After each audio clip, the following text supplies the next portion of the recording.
ចេញពី3បើបង្អោនយកការដាក់មុខក្រោមប្រសពយើងហ្នឹងក៏ហើយអោនសិស្សសាស្ត្រដូចគ្នាណាហ្នឹងហើយអោន3ដងទាំងអស់គ្នាដល់ហើយសិស្សមួយនេះសិស្សកាយរិទ្ធនេះ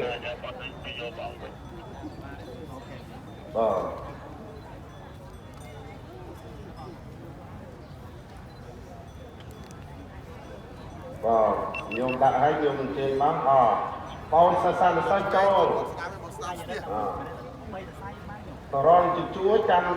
លបងប្រាប់អោនក្បាល1 2 3អោនតាមលបងណាយើងរៀនវប្បធម៌រលំជាតិរលាយវប្បធម៌ពុនរាយជាតិការនិងជាវប្បធម៌លក្ខកម្មពុទ្ធសាសនាផងពីខ្មែរផង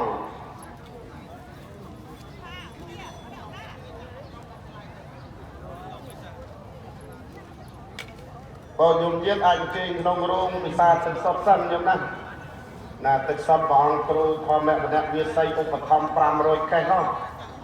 ណាហើយនឹងជាច្រើនទៀតច្រើនទៀតព្រះអង្គគ្រូចូលរួមច្រើនណាស់ចឹង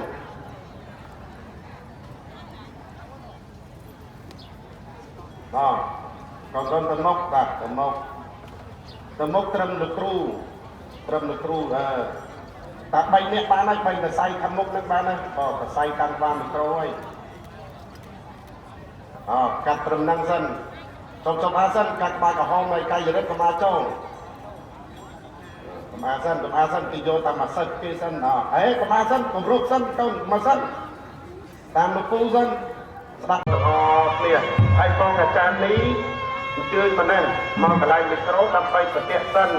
នឹងឲ្យបងអាចារ្យនេះមីក្រូនៅណាពីព្រះអង្គទៀតកាន់4ព្រះអង្គទៀតកាន់អី